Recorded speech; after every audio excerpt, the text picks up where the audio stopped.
F1i TV, briefing du Grand Prix de Monaco.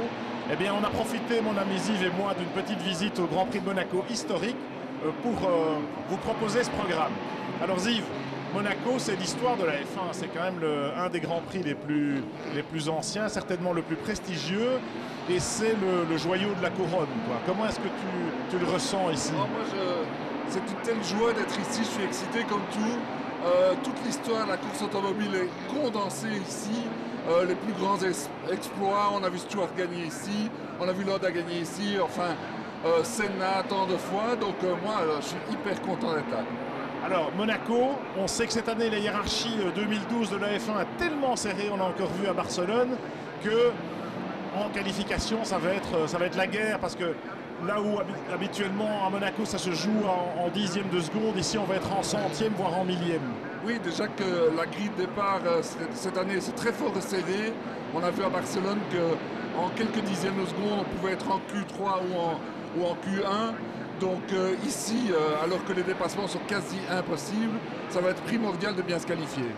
Alors, dépassement quasi impossible, c'est vrai, hein, parce que le circuit est très étroit, il est bosselé, on connaît les pièges de Monaco, les pilotes les connaissent bien.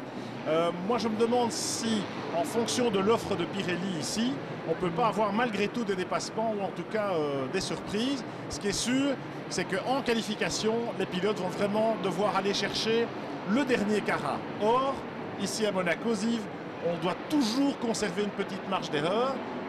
Et donc, c'est un peu contradictoire le fait de devoir vraiment aller chercher la dernière limite, mais on sait que si on la approche un peu trop, ou si on la franchit, eh bien, c'est le verdict. Là, je crois que, étant donné que les écarts sont tellement resserrés, ils n'auront pas le choix, ils vont devoir tout donner, all balls out, et la pole va être très très très disputée, et la course de quelqu'un dépend de sa qualif ici.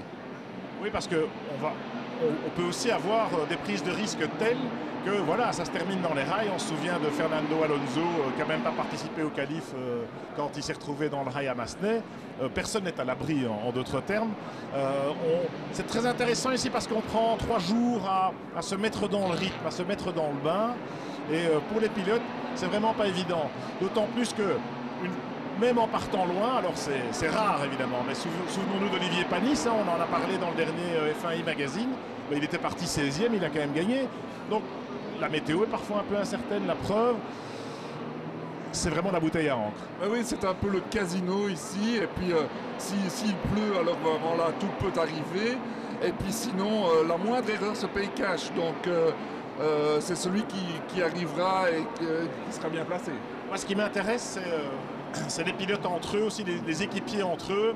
Voilà, Monaco, c'est quand même un grand juge de pilotage, même si certains pilotes l'apprécient, d'autres pas, parce que c'est vraiment un exercice de style très particulier.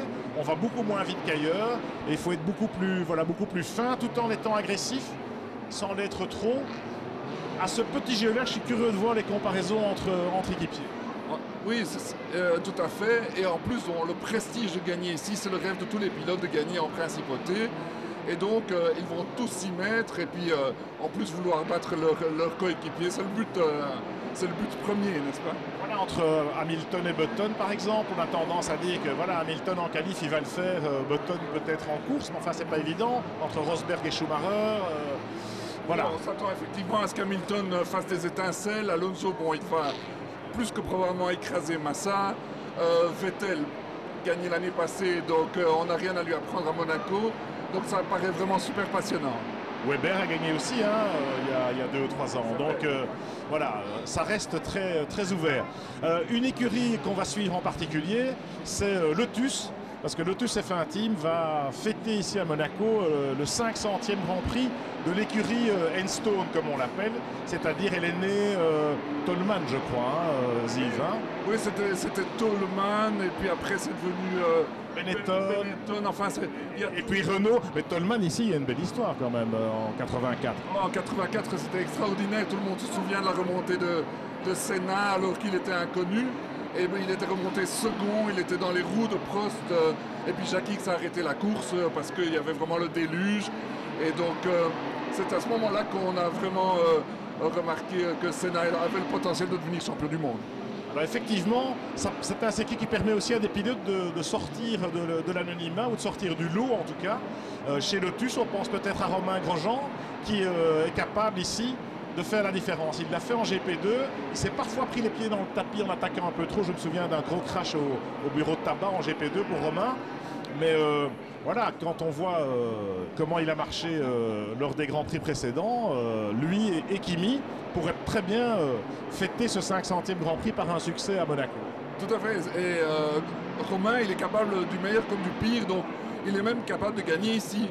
Il est capable de se mettre dans le rail au premier virage, mais il est capable de gagner ici. Donc, vraiment très excitant. Et bon, Kimi, on l'adore et on espère qu'il va faire une bonne performance. Alors, on parle du Team Enstone, entre guillemets, qui est devenu Lotus cette année. Dans le paddock du Grand Prix historique, je peux vous dire que des Lotus, il y en a. Et c'est une très belle histoire, finalement, puisque la Lotus 16, la toute première Lotus de Formule 1, a débuté ici en 1958. Donc, il y a un patrimoine, il y a une histoire, même si on peut discuter sur la légitimité aujourd'hui de l'équipe qui s'appelle Lotus. Cette marque a une vraie légitimité. Une autre marque est très crédible dans l'histoire de la F1, c'est Williams. On sait qu'on a fêté le 70e anniversaire de 70e, pardon, de Sir Frank le week-end précédent. Et tout d'un coup, Williams revient de nulle part. Comment est-ce qu'on peut expliquer ça? Ben, ils ont fait les bons choix, c'est-à-dire qu'ils ont engagé Mike Coughlin, ex-McLaren, qui leur a dessiné une très très bonne voiture. Et puis apparemment Maldonado est en train de se révéler.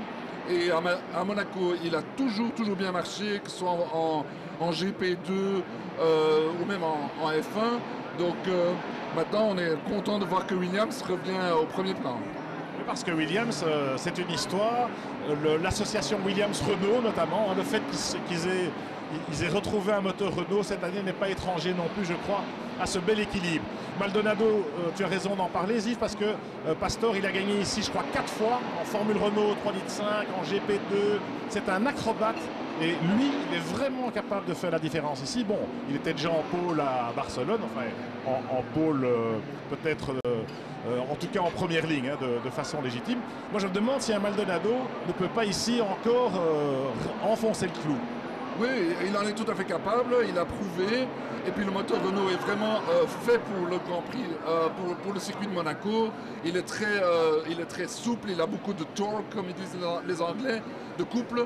Et donc tous les ingrédients sont là pour une grande performance. Mais encore une fois, tout dépendra de sa qualif. Bon, ben on va suivre ça parce que c'est vrai que Monaco, c'est un Grand Prix pas comme les autres. Que ce soit la qualif, la course et tous les ingrédients, tous les paramètres, sans oublier évidemment les paillettes et les stars, parce que ça aussi, c'est la dimension people de cette course et qu'on retrouve évidemment dans F1i Magazine avec un dossier complet sur le Grand Prix de Monaco, sur la genèse du Grand Prix de Monaco ici, sur toute son histoire, dans le dernier magazine actuellement en kiosque. Voilà, merci Ziv, et puis à la semaine prochaine évidemment pour débriefer, pour un peu retrouver tous les détails, essayer de comprendre les clés de cette course pas comme les autres.